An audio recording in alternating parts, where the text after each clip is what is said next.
I found a couple of videos on YouTube that aren't necessarily scholarly, but provide a really interesting background for and visualization of the rise and the fall of the British Empire. So I'm going to show you a couple of those.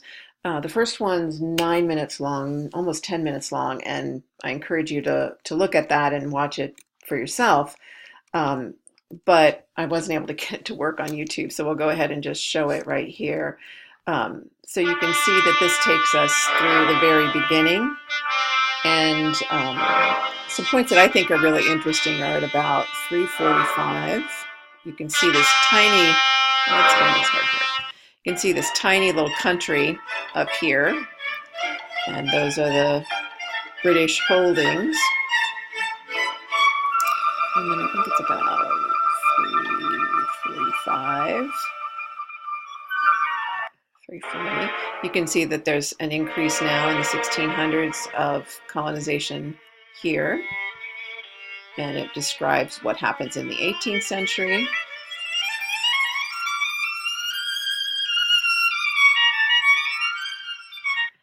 (552) is also an example, starts showing the increase of colonization into Canada as well as into South Pacific. Another one is about 630. You can see that things start picking up, and music, of course, helps support some of that too. And this is the 19th century expansion, and it goes all the way up to about 8. You can see here how much more. And then we start seeing the decline as decolonization happens, and it goes all the way into here, where you're down to one small territory, and in the very end, we're back to the place that we were.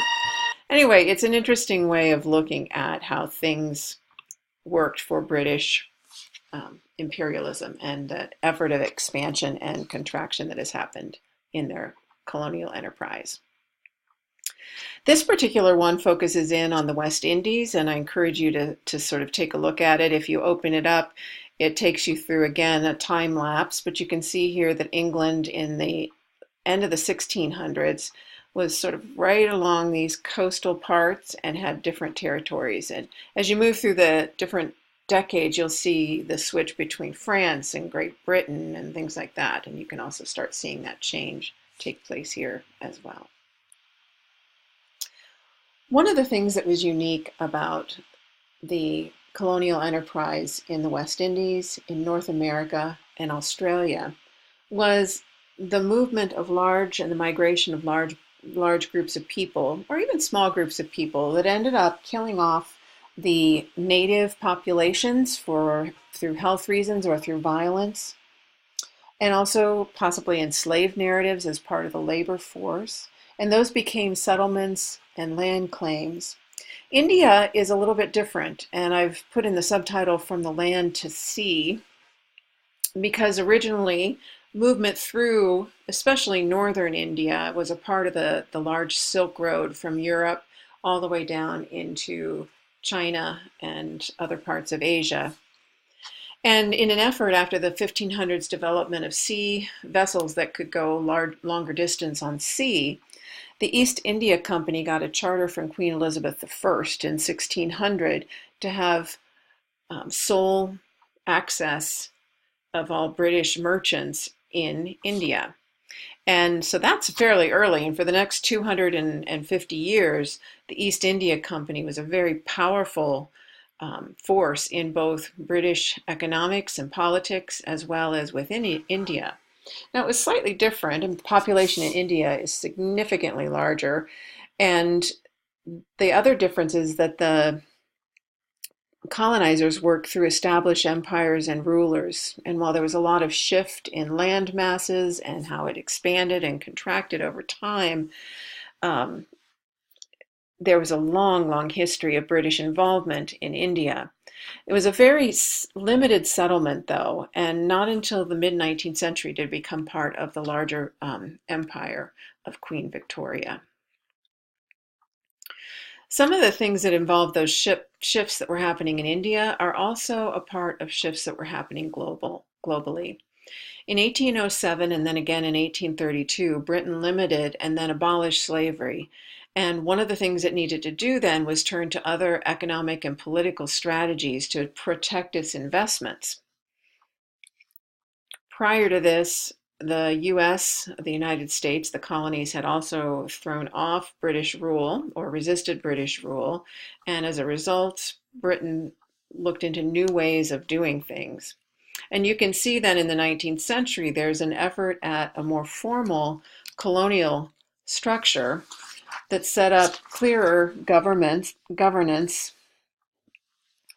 and provided firmer control over different territories. So in 1840s, even though Britain had been transporting convicts, for instance, to Australia for centuries, in the 1840s, they formalized the colony of Australia. In the 1850s, Canada, 1860s for Nigeria. And even in the West Indies, colonial territories were more firmly entrenched, but the makeup of that shifted after the abolition of slavery, and they even ended up transporting workers from other colonies like India and Southeast Asia into the West Indies in order to provide labor force that was no longer supported by enforced slavery of descendants from different African countries. I mentioned last week the Berlin Conference and how things were divided up, and you can see some of the different territories, and these happened in different times. Um, the West Coast clearly was sort of the starting point, called the Gold Coast, because that was the hub of the slave trade, the British slave trade, and other slave trades.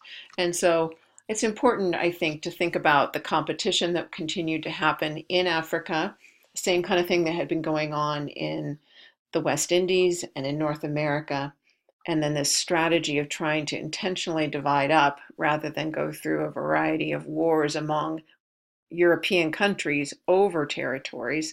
They simply divided things up from within. Now, that's a very simplistic characterization.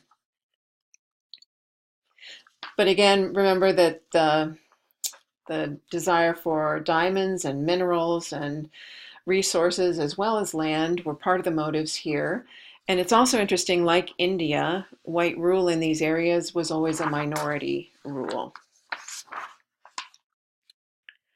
It's important, you can't talk about British imperialism without talking about slavery, and I thought I'd include this sort of visualization of the different ways that bodies, people were moved from territories within the African continent into other places where Europeans had settled.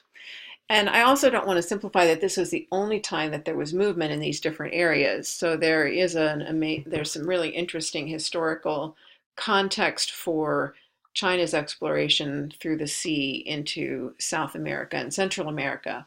But this was a really systematic economically